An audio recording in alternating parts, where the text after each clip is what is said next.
Please be ready for a dictation of exercise number 17 from December 2019 issue of Progressive Magazine.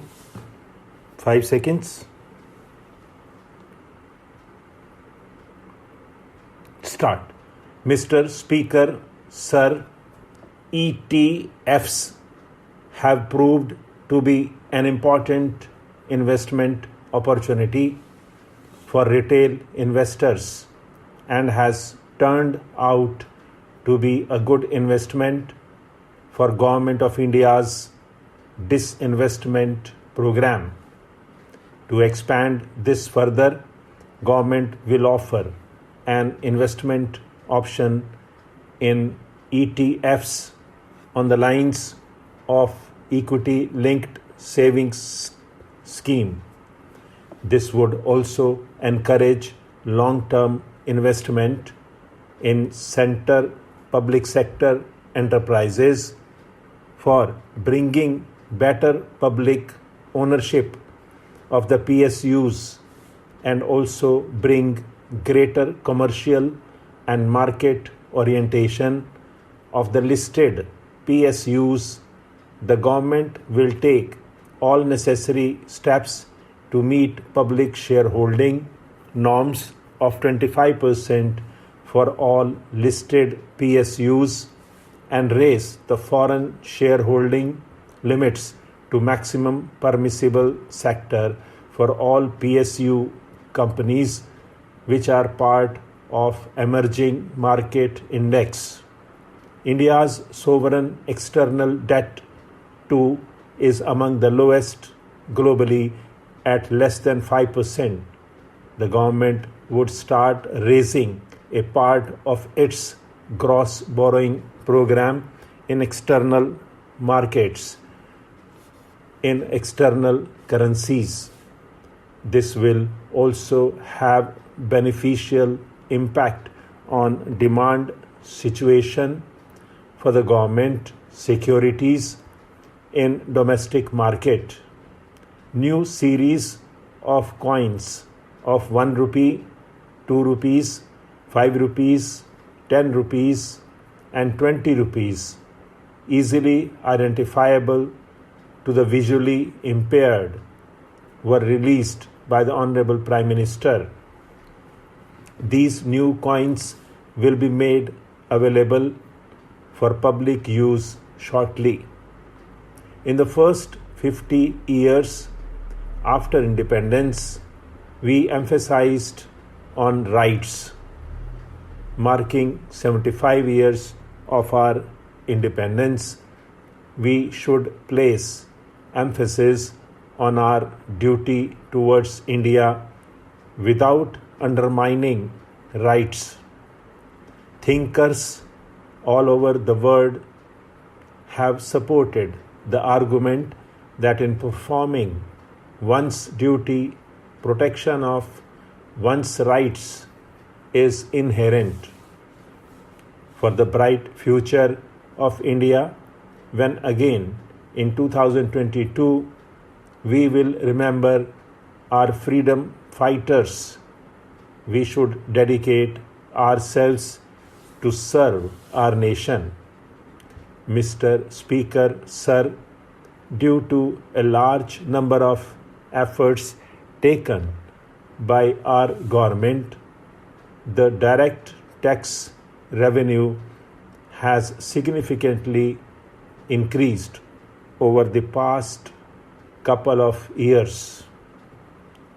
It has increased by over 78% from 6.38 lakh crore in financial year 2013-14 to around 11 lakh crore in financial year 2018-19.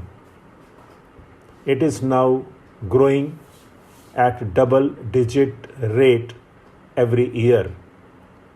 Let me recall and reiterate this government's effort to alleviate the tax burden on small and medium income earners. Mr. Speaker, Sir, My tax proposals will aim to stimulate growth, incentivize affordable housing, and encourage start-ups by releasing entrepreneurial spirits. It will also be geared towards promoting digital economy. I aim to simplify tax administration and bring greater transparency. So far as corporate tax is concerned, we continue with phased reduction in rates. Currently, the lower rate of 25% is only applicable to companies having annual turnover up to 250 crore. I propose to widen this to include all companies having annual turnover up to 400 crore. This will cover 99.3% of the companies. Now only 0.7% of companies will remain outside this rate.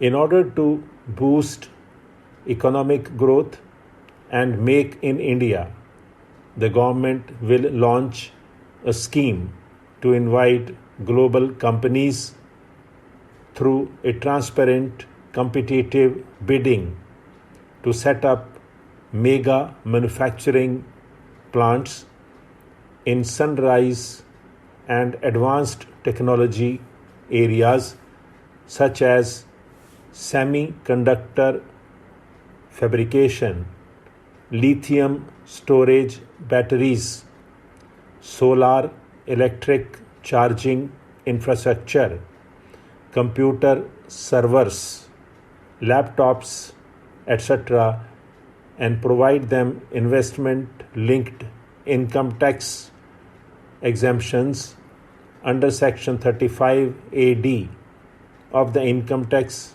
Act and other indirect tax benefits. Considering our large consumer base, we aim to leapfrog and envision India as a global hub of manufacturing of electric vehicles. Inclusion of solar storage batteries and charging infrastructure in the above scheme will boost our efforts. Government has already moved GST Council to lower the GST rate on electric vehicles from 12% to 5%.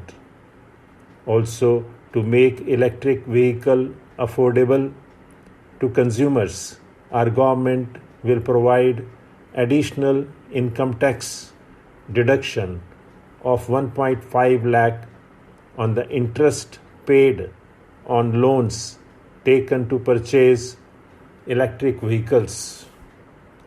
This amounts to a benefit of around 2.5 lakh over the loan period to the taxpayers who take loans to purchase electric vehicles. Start-ups in India are taking firm roots and their continued growth needs to be encouraged. To resolve the so-called angel tax issue, the start-ups and their investors who file requisite declarations and provide information in their returns will not be subjected to any kind of scrutiny in respect of valuations of share premiums. The issue of establishing identity of the investor and source of his funds will be resolved by putting in place a mechanism of e-verification. Stop.